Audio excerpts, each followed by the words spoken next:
Hello, this is Lynn Courage from My Marvellous Mind, and I've just seen a post on Facebook that I actually commented on that's prompted this video because it speaks to the reason I do everything that I do, the reason why we find things so difficult, and what you can do about it. So the post was about how to manage fussy children. So about 5 years ago, when I originally left my career in property, I started business life out as a food coach. And I did that because, number one, I love food. Number two, I noticed how difficult my friends found dealing with their fussy children, and how adults in general really struggle with the idea of taking control of food choices and things like that. And it was just one of those things that just came naturally to me. Not because I haven't had fussy kids. Our eldest was a nightmare, but I found a way that just made sense. And the more that I shared it, the more it spoke to all of these other patterns in life that we get stuck in. And one of the biggest things that we get stuck in is only seeing what we can see through the lens that we're currently seeing it. So in the case of, I'm being put off by my shiny forehead. In the case of fussy children, we get stuck in that, but if I change this, then they will kick off, then it's going to be difficult, then it will be a nightmare. And so we get stuck in a pattern of not only seeing what we currently see, and therefore no way out, but creating a pattern of almost feeding that situation because we find other ways of trying to navigate this challenge of your child not eating. So I wanted to share my solution with that, and I'm going to link it to a coaching model that I refer to all the time. It's not one of my own. I think maybe it was originally a Tony Robbins coaching model, and it's called the 6 Human Needs. So I am going to go into that, but first things first, fussy eaters, what you can do about it and how this relates to your own life. So what do we do when the kids don't eat? We either force them to sit there and practically spoon feed them the things that they're saying that they don't want to eat, or, and sometimes as well as, we then have a fallback onto an alternative, right? A different something, just so that we know they've been fed.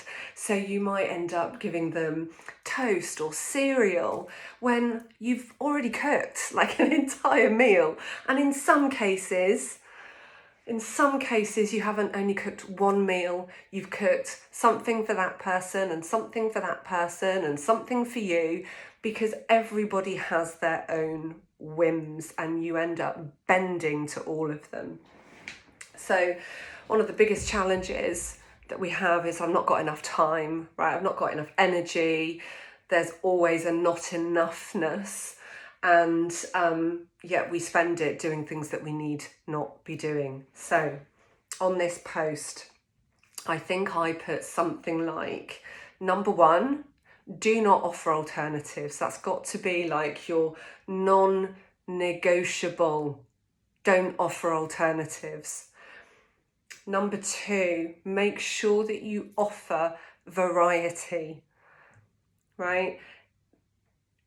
It gets boring if you have the same things all the time, and it feels like you have no control when you're just delivered this one something, this plate of food.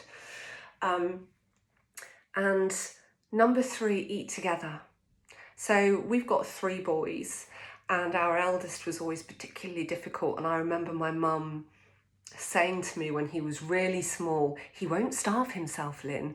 But I was so anxious to get this child to eat, and would sort of try and find all sorts of different ways of making that happen. And here is what I discovered. And this was before I started coaching, okay? So there's just so much to say on this, and it relates so much to how you live your own life and the choices that you make. And if you've got fussy eaters, I promise you've got, there are other things that need addressing, and this will help.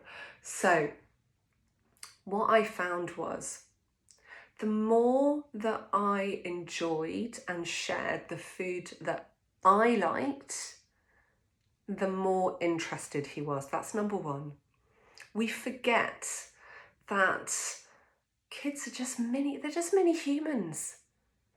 And actually, for the most part, they look up to and aspire to be like us, like the adults around. They want to be like daddy, or they want to be like mummy, or, they like to please is another thing. Now that might not always seem true, but it is. It is so, so true. They want to please, they want to be acknowledged, and all this relates to the 6 human needs. So I said, don't offer alternatives. Don't do sit down together and do give variety. So how do you give variety without cooking something different for every person in the house, which is what people end up doing? Cook the food that you love. That's number one. Start with that as a basis. And then if you have a meal, so let's say it's a curry or a pasta, like I've always loved world foods. And I was always put off by the idea that I couldn't feed the kids spicy food or what have you. And it's just so not the case. So imagine that you've got one of those dishes that traditionally you just imagine it's handed to you in a bowl, on a plate, and it's all just there. And that's what we tend to do. We deliver a plate of food. If you're using the principle that you sit at a table, one of the best things to do to get kids involved and more excited by their dinner time is to empower them with the choice of what goes on the plate. So what I started doing is I would make the rice, and then I would make the curry sauce, and then I might do some vegetables, and then I would do some chicken, for instance. And so you'd have these individual trays or bowls or pans down the centre of the table. If you imagine that this is your dining table, you are going to place down the middle of it the food. And then each person has their own plate, and you're just going to let them add, or you can say, what would you like? Would you like some rice? Would you like some chicken? And it doesn't matter if they don't have all of it to start with, because the point is that they get to choose. And if you're all eating together, they get to see you putting all of it onto the plate and enjoying it all together. This is a journey, right? It's the same when we want to change something in our lifestyle. It doesn't happen straight away. The biggest obstacle for human beings is impatience. We want things now. But what I always say is, when it comes to changing the habits of children, it is always easier in reality than your mind will let you believe ahead of time, ahead of trying to get them to eat something different. It is always easier when you actually do it, but just don't expect it to be perfect straight away. And if the first time that you do this, all they have is plain pasta or plain rice, brilliant.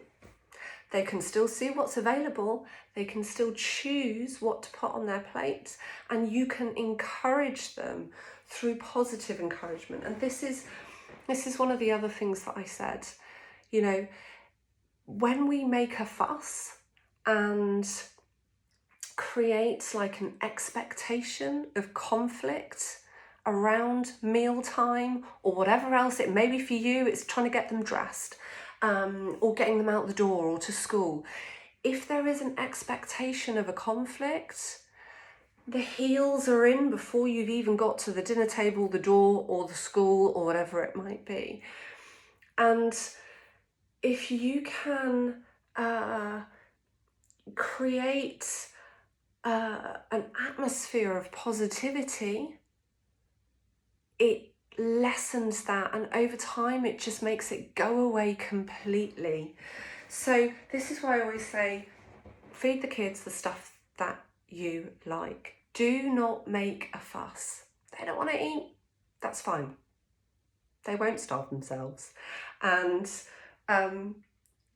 you know, it means that you build up that experience over time. It's breaking those patterns of negativity. In my coaching, and you can check this out on my YouTube channel, dig back through some of my videos. I use a model I call the think tank, and it basically illustrates what goes on when we have a certain situation and we have an experience of it. And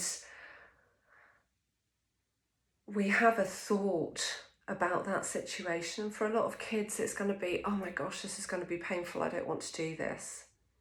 And so they resist, and it becomes this cyclical pattern that just plays out again and again and again.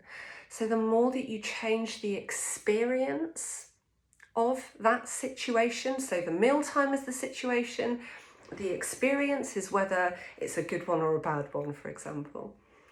The more that you change the experience of it, it's relaxed, it's not stressful, everyone's eating the same thing, within reason. Obviously there might be some variances depending on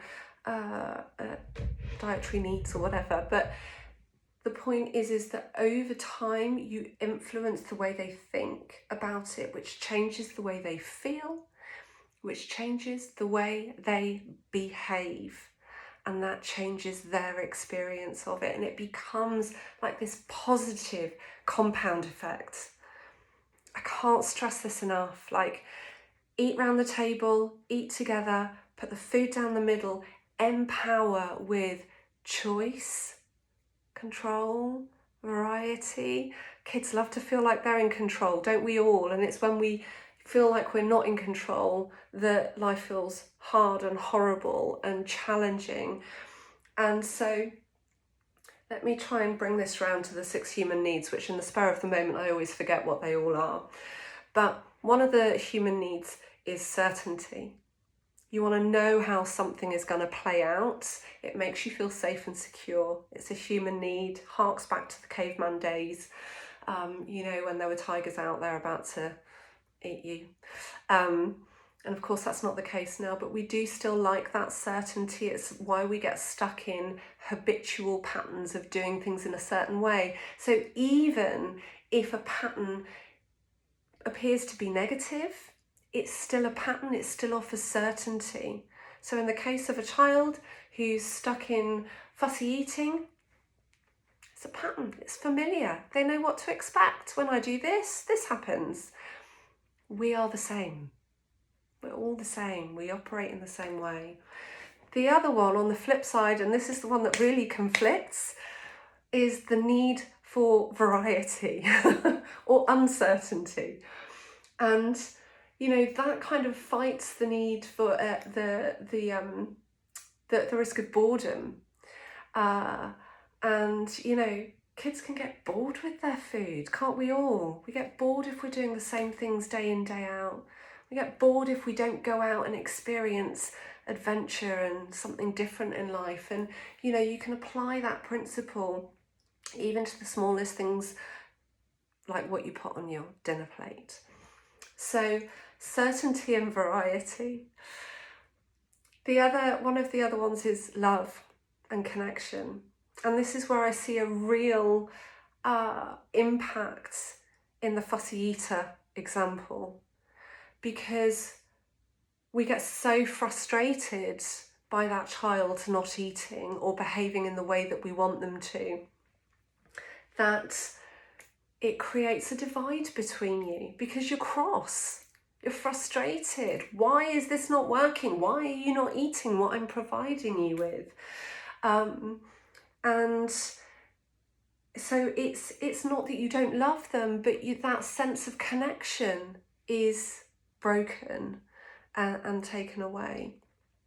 So when my brain is going to pack up on me and I'm not going to recall what all the other human needs are, but one of them is significance, the need to be noticed, to be appreciated. Think about it in your own life. If you're a mum or a parent, it's really irritating when you feel unappreciated. Well, it's exactly the same for children. And, part of the fussy eater thing is saying, see my needs, notice me, even if it's a negative response they get, it's nevertheless a sense of significance. I am significant because my need is that I can't eat that. I need to eat something different. I hope that makes sense. That's a really, really important one. Another one which you could apply to this is growth. And although I think as children, we're not aware of that need in quite the same way, even with the food thing, right? If they get that sense of, I am growing up, I am becoming more like mum, dad, or my older siblings or something like that, it's really significant. It's so, so significant.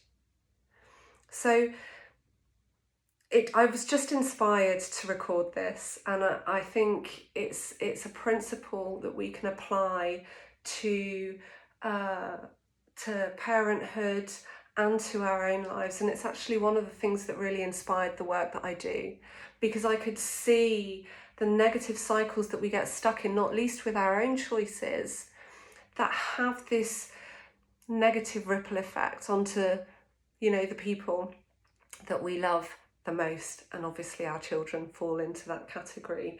And it became not just about empowering the individual that I was working with or myself, it became about empowering others through empowering the individual. So when you change your habits, you positively influence everybody and everything else around you too. Take it easy.